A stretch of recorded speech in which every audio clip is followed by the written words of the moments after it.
What are the dangers of real estate investing for beginners? You want to make sure you're going to avoid any traps. You want to make sure you're going to avoid losing money, buying properties that are overfinanced, that can cost you your savings, your relationships, and everything that comes along with poor choices when it comes to real estate investing. I'm Dustin. I'm Josh. I'm Corey.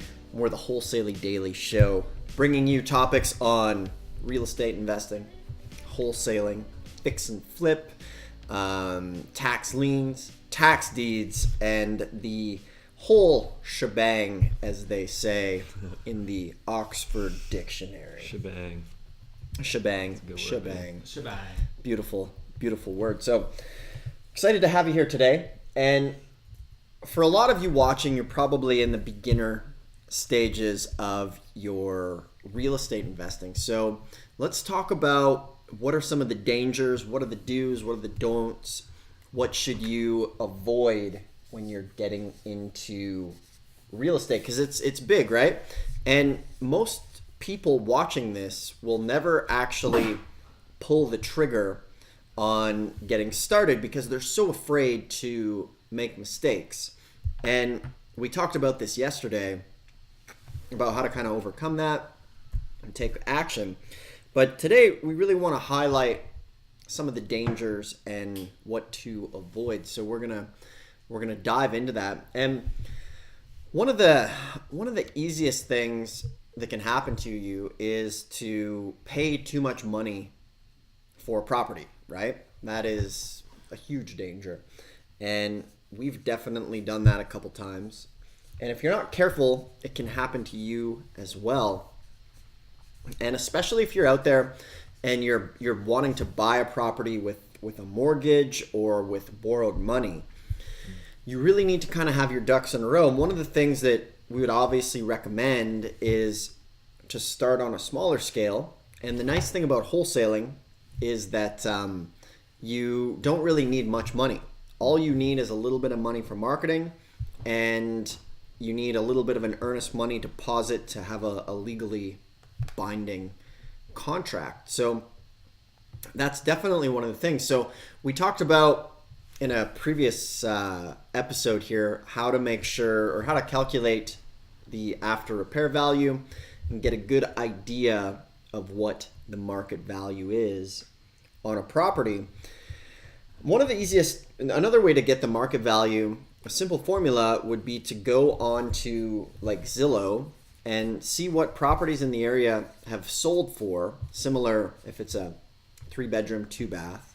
And then from there, you can take the average price per square foot and then apply that to the square footage of the property you're interested in to give you a little bit of a ballpark. So it's never going to be an exact science, but eventually your intuition will help you get good at this and be able to crunch the numbers properly. So definitely the do's are learning, listening to things like this every single day to further your education and your mindset. And even for us, like I feel like we have breakthroughs where we punch through and you just see things unlike ways you've never seen them before. And that's a beautiful thing, kind of when the clouds clear and all of a sudden you're like, oh, I'm starting to get this stuff now. So for beginners that are watching this, and for the more advanced people, it's a nice kind of refresher on the basics. But for the beginners, we want to give you a few lists of things. Josh, what are some do's and don'ts that come to mind for you for beginners just getting into this?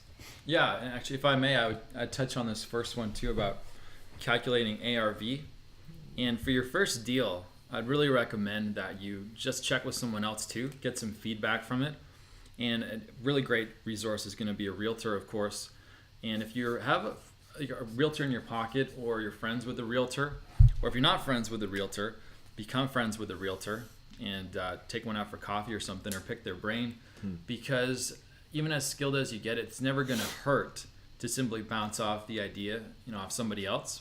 And so before you pick your first deal, maybe you think it's worth, let's say $50,000. And so you're prepared to pay a certain amount for it. And then just before you buy it, you could check with the realtor and say, this is what I'm doing. Does this make sense? And the realtor may know something you don't know, or they'll agree with you. And I think the more you do this, the better you get at it, the more solid your ARV numbers are going to get. But just having a group too, I can think of a lot of people.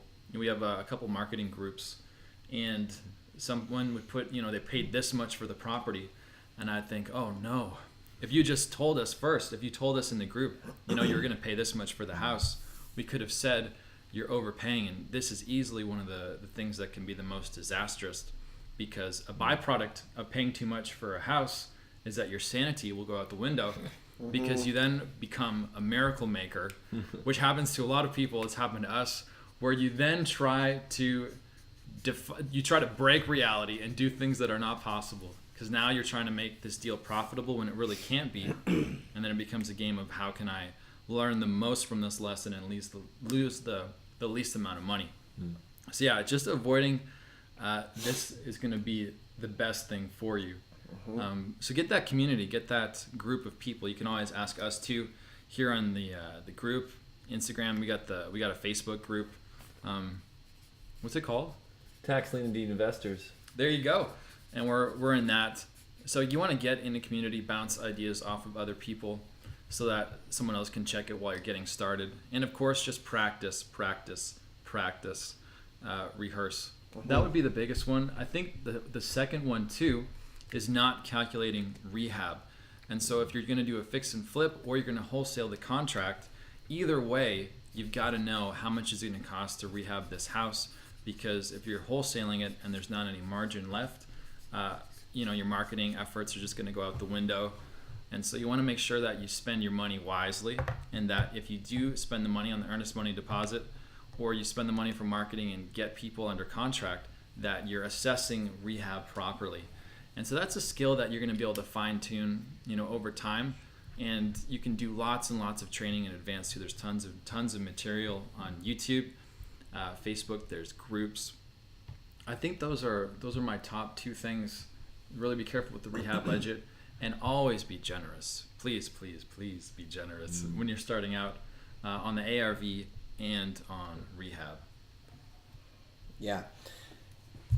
They'll definitely sneak up and bite you in the butt every now and then. And it's like you say, if you're going to be a gunslinger, every now and then you got to be expected to take a bullet here and there. Well, yeah, remember Ripple Grove, right? Mm-hmm. So we had a house that we thought was going to be in decent shape, and we got inside the basement, and there was mold from friggin' sci-fi movie X-Files. Mm-hmm. And it ended up costing way more than we thought. But because we bought the property at such a discount, we didn't lose money on the house. And in fact, I think there might have been $20,000 on the table at the end. So it was a profitable deal. And if we didn't buy that house well below, ARV, if we didn't budget and be generous, if we were just being a little bit more aggressive, we would have lost money. And so having that stuff in place where you're being conservative and generous with those numbers is really going to help you for when things go wrong. Yeah, and as a beginner, another thing that pops to mind as far as do's and don'ts is, don't try to pretend you're something you're not. If you're brand new to this, you can be straightforward and be like, hey, honestly, I'm a new investor. I haven't bought a lot of property, or this is my first property, but I'll tell you what, I know what I'm looking for. This thing meets my criteria, and we're going to work with you. We're going to be sharp. We're going to be fast. We're going to help you get out of this house. Yeah. And there's the fake it till you make it aspect, but all of that will crumble as soon as you meet somebody that is also savvy in real estate, because they're going to ask you questions that you're not going to be able to answer, and you're going to sound like an idiot. And you really don't want to sound like an idiot. So like, if you're honest with them, they're going to know. They're going to know, because if you're trying to put on a front, like, yeah, I have a real estate investment company, like, that's great, but it'd be probably better to say I'm starting a real estate investing company. Because if you're kind of fronting like, oh, I have a real estate investing company, and then maybe you meet someone like us, we're like, oh, that's cool, so are we. We've done a couple hundred deals in the last few years. tell me about the way you the way you analyze or pull your ARVs, or how many deals have you done? Cool. How many, like, just casually, like, oh, great. Like, how many deals you guys do last year is a common question. And then if you're like, oh, well, I'm kind of just, well, I'm learning right now. And then your credibility is going to be shot. So you can just be transparent and say, hey, I'm just getting into this. I'm still learning, but I'm confident that I can buy your property and really be pleasurable to work with. Is pleasurable. Exactly. Great word to use. That could be the slogan on your business card. Be pleasurable. Pleasurable. Tommy's Investments, pleasurable to work with. Yeah. And to be fair, that could be your hook. Be like, you know what? I'm new, but I'll tell you what. I'm the most pleasurable guy to work with, based on just being a pleasure. Based on past reviews. Based on past reviews. Oh, would be a good way to go. But these are just some basic, simple do's and don'ts. And I think we should do on the next episode the do's and don'ts of foreclosure investing. Yeah, I mean, that's something that we've got a lot of experience in. Let's bring that episode. Let's bring that to them tomorrow. That's going to be our cliffhanger. We've bought a ton of. How many do you think we bought at foreclosure auction last year? Oh, last year, I mean, somewhere between at least 30. Yeah. 5, at least 40. At least 30. At least 35. 35. That's not unrealistic at all. That's like the number. Yeah, minimum. we were buying 3-4 a week at a point. Yeah. And we had a lot of grenades we jumped on. Because the challenge with a foreclosure auction is you can't see inside the property a lot of the times before it goes to sale. So you're buying it kind of sight unseen on the inside. Mm-hmm. And that can work for you and definitely against you. And that is definitely probably a more advanced thing. If you're a beginner, probably wouldn't recommend buying at a foreclosure auction, because you have to check the titles and make sure there's not like liens hiding or IRS, or we had a terrorist lien on one. Yeah. So that's stuff that we're going to bring to you tomorrow. But as a beginner investor, your biggest thing is just getting out there, as old Arnold would say, putting in your sets and reps on this stuff and just getting familiar with it. So I think another danger too that probably isn't addressed ever is the danger of thinking or expecting results right away, or expecting success to just kind of fall on your lap.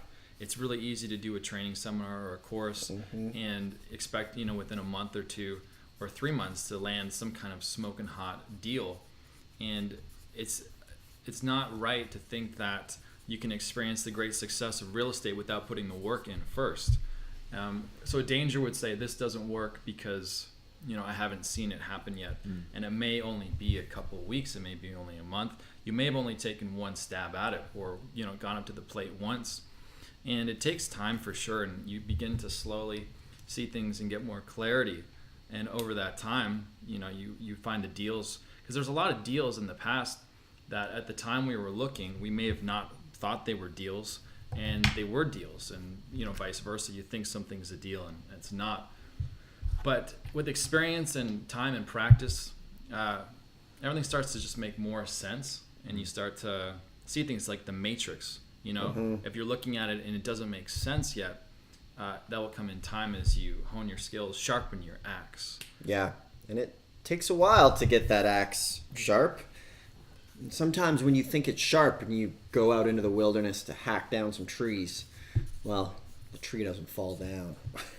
But it's like, would you rather get an education in Netflix or an education in real estate? Because it doesn't take much time. No. I mean, the average person watches how much TV a day, right? Yeah. 4 hours is Ridiculous. 4 hours. Right? So, I mean, an hour a day in real estate is going to make you a ninja.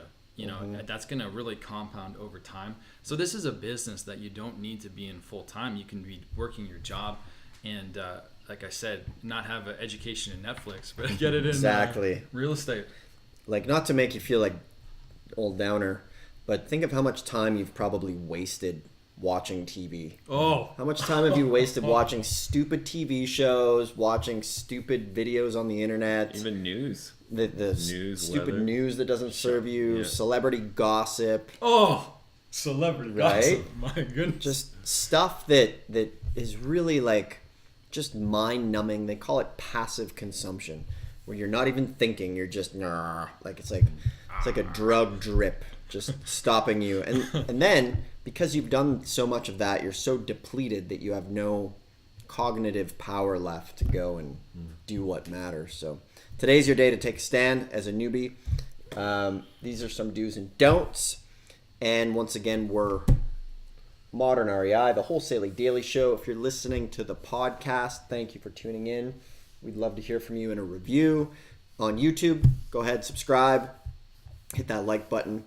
And as you know, we also do tax lien and deed trainings. We have a live tax deed auction training trip coming up. And we have a couple spots open for that where we actually bring you with us to live tax deed sales as we go and buy them. It's really the only training trip where you can leave with real estate. Very, very cool. So type the word auction in the comments, or if you're listening to the podcast, head over to taxliencertificateschool.com or just YouTube and Yeah, you can Facebook us. a million different ways. Million. And we're excited tomorrow to bring to you foreclosure do's and don'ts for real estate investing. That's episode 25. Holy cow. Nice. That's a quarter of a century. It's true. Quarter of It's 100, true. actually, technically. 10 million downloads. 10 million. Can't believe it. Yeah. All right, guys. We'll see you tomorrow. Thanks for tuning in. Peace.